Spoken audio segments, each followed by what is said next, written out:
En este día quisiera compartir con ustedes acerca de las disciplinas del cristiano.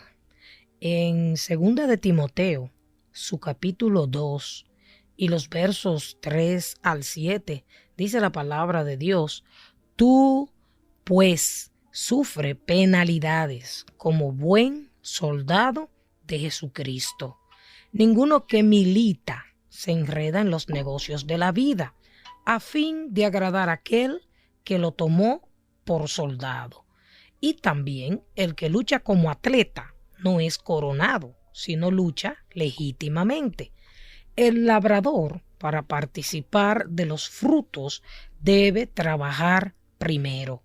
Considera lo que digo, y el Señor te dé entendimiento en todo. Poderoso pasaje de la palabra de Dios. El apóstol Pablo está hablando en aquellos momentos con su discípulo Timoteo. Sin embargo, es una palabra para cada uno de nosotros.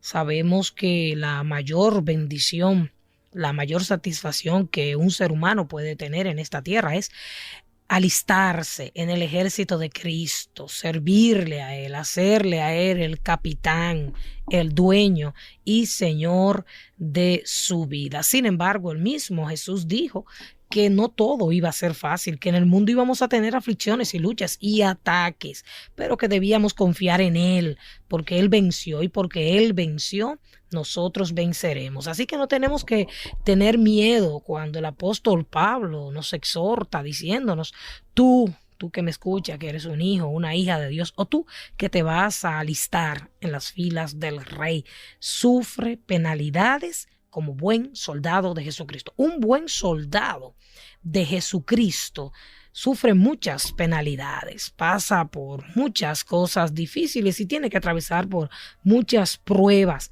para poder vencer en esta batalla diaria de la fe. Y continúa diciendo: ninguno, sin excepción, que milita se enreda en los negocios de la vida, a fin de agradar a aquel que lo tomó por soldado. Militar es servir en la milicia o guerra. Es el que forma parte de un ejército y es un soldado que está dispuesto a morir por su nación o por la causa para la que fue llamado. Cuando nosotros aceptamos a Jesucristo como Señor y Salvador, en ese mismo instante, por eso es que sufrimos penalidades y por eso es que pasamos por tantas luchas y por eso es que somos atacados. Porque si tú no lo sabías, en el mismo instante en que tú decides, sea la primera vez o sea en el transcurrir de tu vida cristiana, que tú decides aceptar a Jesucristo como Señor y Salvador, inmediatamente las fuerzas del mal se van a levantar para impedir que tú hagas la voluntad de Dios, que tú hagas lo que a Dios le agrada. Entonces, cuando decidimos aceptar a Cristo como el Señor de nuestras vidas, decidimos servir en su milicia, decidimos entrar en una guerra que no es una guerra espiritual, no es una guerra entre naciones naturales, no, perdón, como dije ahorita, guerra espiritual, eso es una guerra espiritual. Nos convertimos en soldados de Jesucristo, militamos para Él en contra de las obras de la carne, en contra del pecado, en contra de las cosas banales de esta tierra. Y como dice la definición de militar, es aquel que está dispuesto aún hasta morir, porque los militares, naturalmente hablando, cuando se alistan en una milicia o forman parte del ejército de una nación, están dispuestos a morir porque ellos saben que en el momento que hay una guerra pueden morir. Entonces, así debemos ser cada uno de nosotros. Tenemos que saber que vamos a pasar por luchas, que vamos a tener que aceptar la disciplina que Dios nos impone si es que queremos alcanzar el premio, el galardón que nos ha prometido, pero también tenemos que estar dispuestos a morir a la carne, a morir al pecado, a morir al afán, a morir a la avaricia, a morir a tantas cosas que hay en este mundo y que no son saludables, se convierten en obstáculos para cada uno de nosotros. Y cuando la palabra dice que ninguno que milita se enreda. Enredar es no permanecer firme en un propósito definido. Dice aquí que ninguno que milita se enreda en los negocios de la vida. Cuando usted y yo entramos al ejército de Cristo, oiga bien, vamos a pasar lucha, vamos a tener aflicciones, pero al final la victoria es de nosotros, porque estamos del lado del vencedor, que es Jesucristo. Eso tú lo puedes tener seguro. Tú que estás peleando la buena batalla de la fe, seguro puedes tenerlo, que vamos a tener la victoria, porque Cristo es el vencedor por los siglos de los siglos. Pero no podemos enredarnos, no podemos amoldarnos a las cosas de este mundo, no podemos enredarnos con el afán, con el pecado, con las cosas naturales y carnales, porque entonces no vamos a poder agradar a Dios. Muchos en estos últimos días, y eso es bien triste, bien lamentable, y denota que no saben qué tiempo estamos viviendo. Están enredados, están afanados, están envueltos en todas las cosas que están a su alrededor. Se les olvida que todo lo que hay en el mundo pasa y que lo único que es eterno es Jesucristo y todo lo que Él ofrece. Entonces debemos saber que como buenos soldados, como buenos hijos e hijas de Dios, estamos en medio de una guerra espiritual y no nos podemos enredar en los negocios de esta vida. Cuando nosotros nos enfocamos, ponemos todo nuestro empeño, toda nuestra fuerza, cumplimos con el llamado del Señor, le obedecemos, somos disciplinados espiritualmente, agradamos a aquel que nos llamó, aquel que nos creó, aquel que nos formó para eso, para que le agradáramos a Él, aquel que nos tomó por soldado. Cuando quizás nadie te tomaba en cuenta, Dios te tomó en cuenta.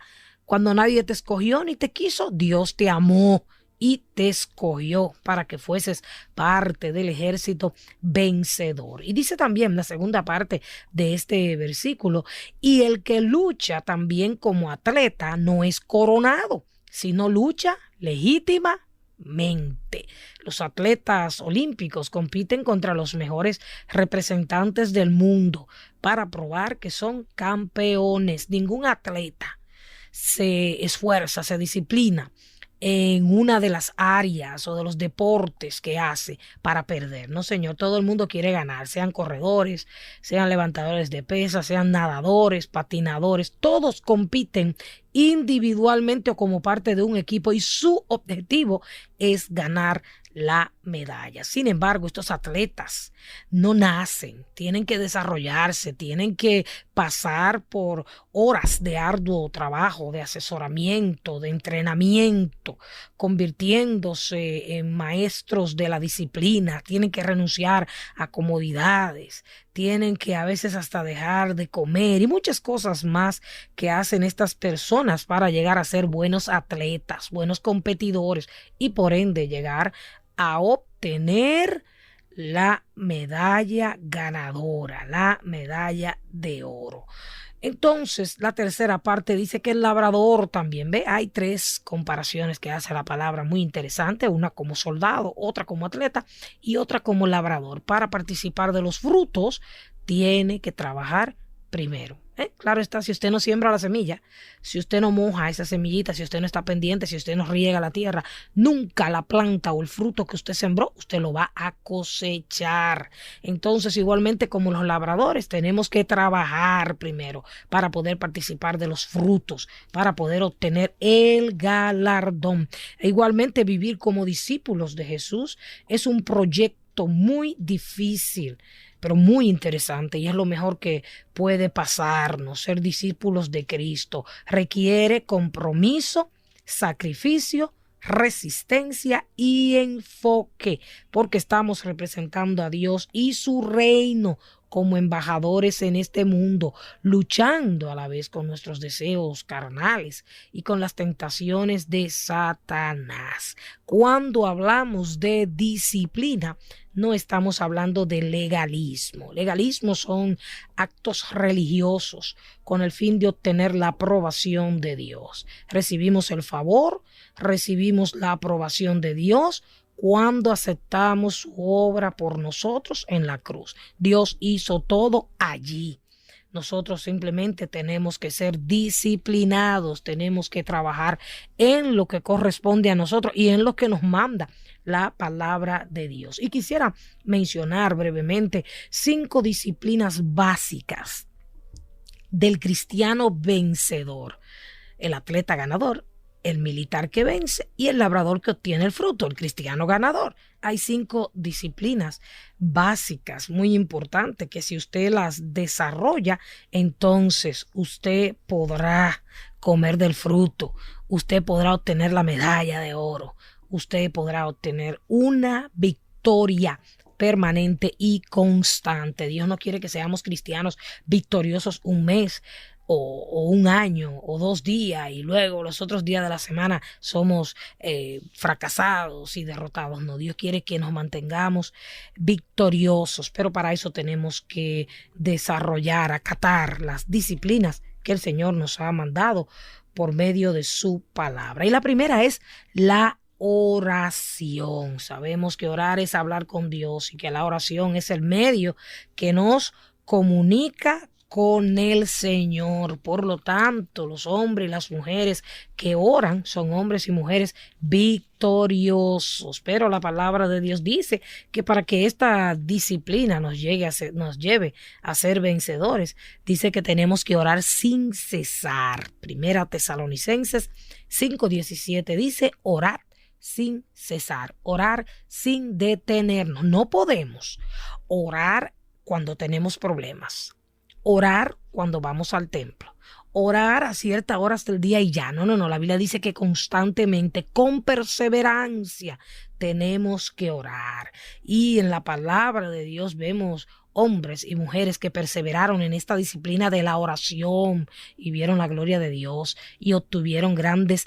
milagros. Hay poder en la oración y tenemos que dedicarnos, tenemos que disciplinarnos en este medio tan poderoso que el Señor nos ha dejado. La historia le pertenece a los que oran. Ve usted en tiempos antiguos como esos hombres, Elías hizo descender fuego del cielo, Abraham intercediendo por Sodoma y Gomorra, Moisés por el pueblo de Israel, Ana cuando oraba siendo estéril, y todos esos hombres y mujeres de tiempos antiguos oraban y Dios oía su clamor y Dios los respaldaba en oración. Y a veces decimos, ¿por qué no se ven hoy en día esas grandes maravillas? Bueno, estos eran hombres que estaban consagrados completamente a la oración. Eran hombres y mujeres que, claro está, tenían el beneficio de no tener todas las entretenciones que tenemos hoy en día, pero aún ellos teniendo guerra y teniendo oposición,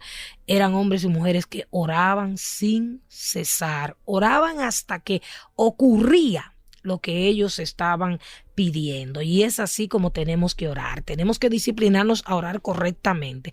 Debemos orar hasta que logremos ver todo aquello que estamos pidiendo. No hasta que usted logre ver lo que usted personalmente está pidiendo, sino todo lo que estamos pidiendo.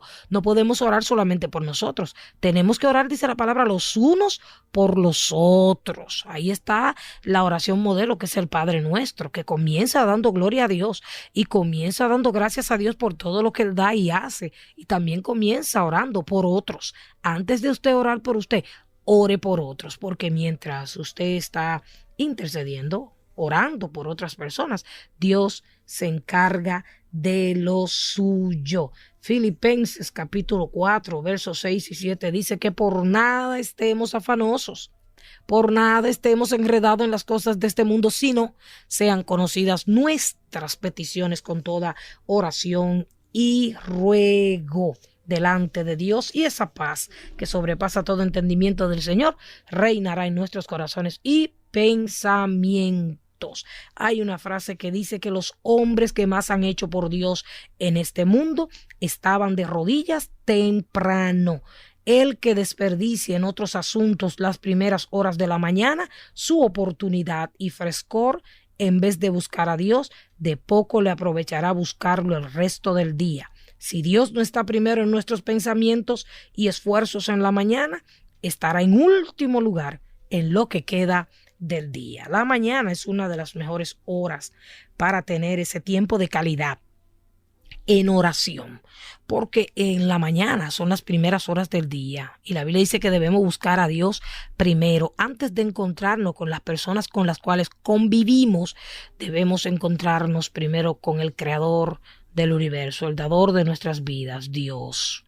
Orar, buscarle a Él, servirle a Él. Para eso también ha llegado este programa. En las primeras horas del día estamos orando, estamos alabando, estamos intercediendo, buscando, adorando a Dios y buscando su rostro. Por eso decía David: Señor, de mañana oirás mi voz, de mañana me presentaré delante de ti y esperaré. Vamos a darle a Dios lo primero y luego en el transcurso del día seguiremos en contacto con Él. Debe subir nuestro nivel de oración cada día, sobre todo cuanto más se acerca la venida de nuestro Señor Jesucristo. Segunda disciplina, el estudio de la palabra. ¿Vio usted? Yo no le dije la lectura de la palabra, le dije el estudio de la palabra, porque mucha gente lee la Biblia, mucha gente oye mensajes, pero realmente no son transformados. Realmente esa palabra se les olvida y no hace ningún efecto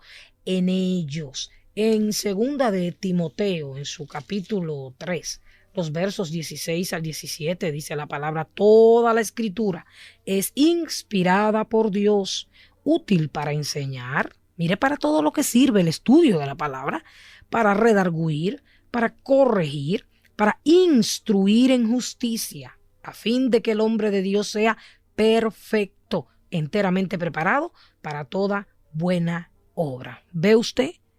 La palabra de Dios, su estudio, su meditación nos hace perfectos y nos prepara para toda buena obra. Toda la inteligencia, toda la sabiduría que usted necesite en este mundo va a venir del tiempo de calidad, de meditación y de profundizar en la palabra de Dios. Recuerde que la palabra es el mismo Dios. Juan 1:1 dice que el verbo se hizo carne y habitó entre nosotros. Recuerde también que la palabra de Dios es viva y es eficaz. Hay respuesta en la Biblia, hay solución en la Biblia, ahí están las promesas de Dios para con cada uno de nosotros. Hay fortaleza y ahí están los ejemplos de esos héroes de la fe que nos animan, que nos levantan, que nos impulsan y que nos fortalecen. La palabra fue inspirada por el Espíritu de Dios para usted y para mí. Mire cómo esa palabra ha permanecido y permanecerá por los siglos de los siglos. Ninguna persona que conoce la Biblia carece de educación y ninguna persona que ignora sus enseñanzas es sabio, muy real. Y al estudiar la Biblia, el propósito primordial no es la información, sino la transformación del corazón. La palabra nos hace sabio, la palabra nos transforma. Bueno, fue por ella que llegamos a los pies de Cristo. Ella nos ha transformado por todos los años que estamos en el Evangelio. Hay poder en ese tesoro. La Biblia es un tesoro. Ábrala. Busque ese tesoro, disfrute ese tesoro, apropiese de él y compártalo con todos aquellos que son pobres de corazón porque no tienen al Señor. El Salmo capítulo 1, los versos del 1 al 3 dice que bueno es el varón que no anduvo en consejos de malos, ni en silla de escarnecedores se ha sentado, sino que en la ley de Jehová está su delicia y en su ley medita de día y de noche. Es bienaventurado el hombre y la mujer que meditan en la palabra de Dios. La tercera disciplina es la adoración. Adorar es un estilo de vida. Cuando hablamos de alabanza, Antes de alabar, tenemos que ser adoradores, porque una persona que no vive un estilo de vida que agrada y que da honra y gloria a Dios, su alabanza será hueca, no será recibida por el Señor. Y la palabra de Dios dice en el libro de Juan, en su capítulo 4, los versos 23 y 24, más la hora viene y ahora es cuando los verdaderos adoradores adorarán al Padre en espíritu y en verdad, porque también el Padre tales adoradores busca que le adoren. Dios es espíritu, y los que le adoran en espíritu y en verdad es necesario que le adoren. Es tiempo. Ahora es el tiempo de adorar a Dios. Y si Dios está buscando esos adoradores, es porque no los ha encontrado, pero ha llegado el tiempo, la hora, los últimos días para que los verdaderos adoradores, los que adoran al Padre en espíritu y en verdad, se levanten y comiencen a adorar a ese Dios maravilloso, como dice Apocalipsis capítulo 5 en su versículo 13, y todo lo creado que está en el cielo y sobre la tierra y debajo de la tierra y en el mar y a todas las cosas que en ellos hay, oí decir al que está sentado en el trono y al Cordero, sea la alabanza, la honra, la gloria y el poder por los siglos de los siglos. Así será la adoración al Señor, debe ser y será por los siglos de los siglos. La adoración es nuestra respuesta de amor a Él. Es ministrar no al corazón de la gente, sino al corazón de Dios. Recuerde, adorar es un estilo de vida. Debemos dar gloria, honra, alabanza, honor y magnificencia al que vive por los siglos de los siglos, en todo momento y en todo lugar. Cuarta disciplina, esperar. El salmista David declaraba en el Salmo 46:10, estad quietos y conoced que yo soy Dios. Una de las partes más difíciles para el ser humano es esperar, sobre todo en este tiempo que todo el mundo anda de aquí para allá y de allá para acá y todo lo queremos rápido, y el hombre ha tratado de facilitar tanto las cosas para que todo ocurra rápidamente. Sin embargo, debemos saber que en lo que respecta a la vida cristiana, tenemos que aprender a esperar en Dios, a esperar en aquel que vive esperando por nosotros, porque a nosotros no nos gusta esperar, pero Dios vive esperando a que nosotros respondamos a su llamado. Dios vive esperando a que nosotros le obedezcamos y hagamos su voluntad, pero nosotros no queremos esperar. Sin embargo, el esperar en lo que es la vida cristiana no es malo. ¿Por qué digo que no es malo? Es difícil, pero no es malo cuando nosotros entendemos por qué Dios nos hace esperar. Dios nos hace esperar porque mientras esperamos, le conocemos más a Él. Porque mientras esperamos, Dios nos va disciplinando, nos va preparando para darnos eso que le pedimos o esas bendiciones que Él nos ha prometido. Por eso David decía en el Salmo 40, pacientemente esperé a Jehová.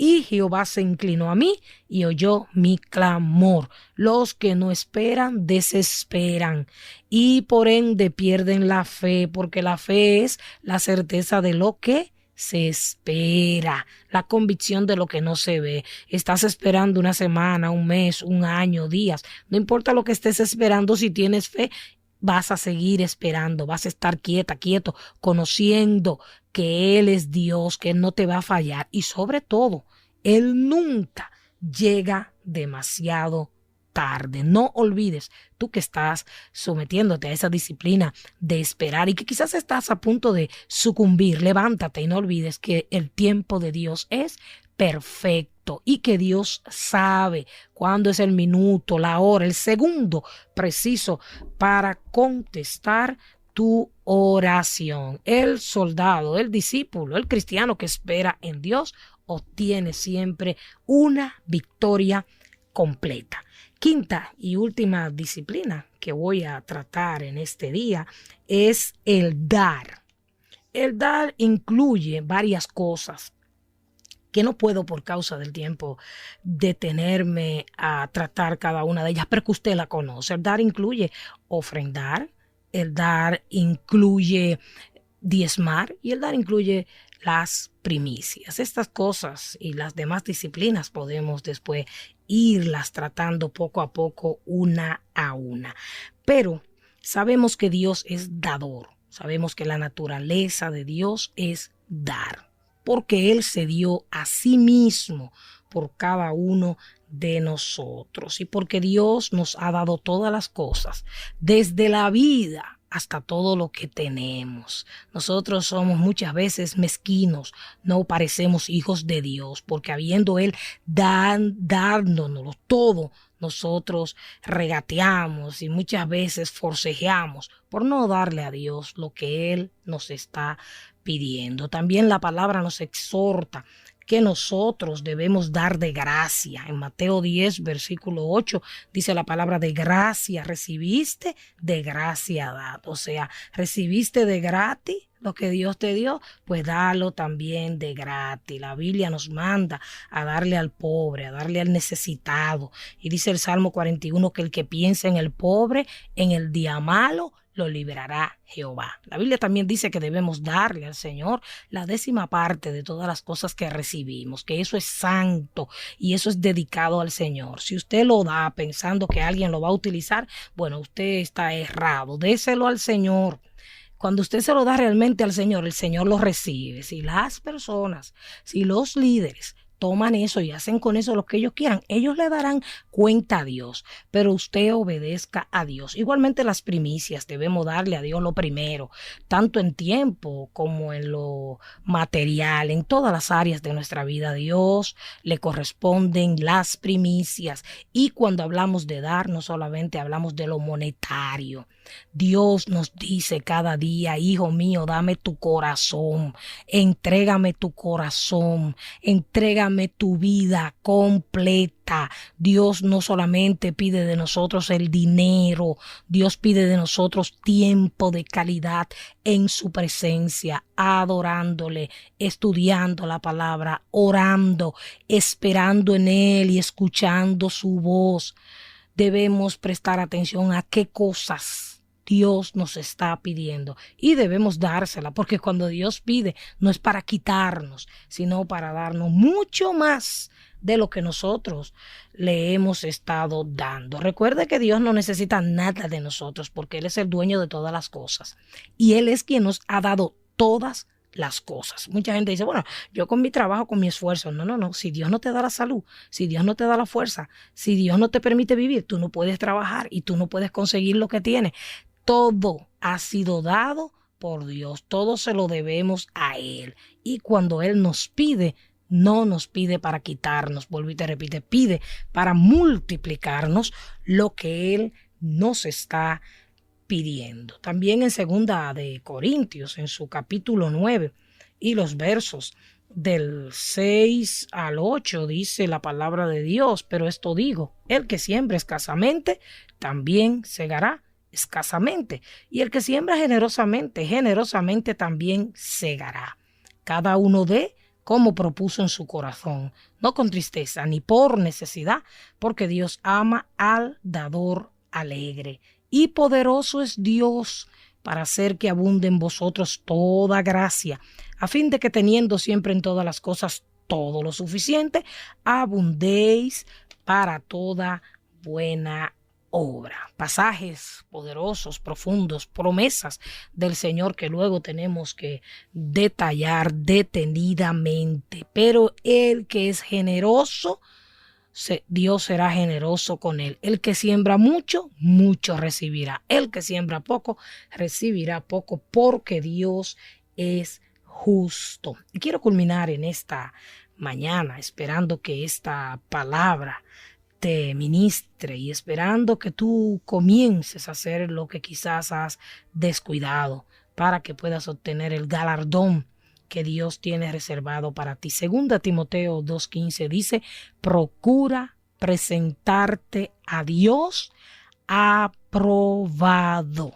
Una de las maneras como podemos ser aprobados por el Señor es desarrollando las disciplinas espirituales, adorando, estudiando la palabra, orando, esperando en Dios y dando abundantemente para recibir abundancia.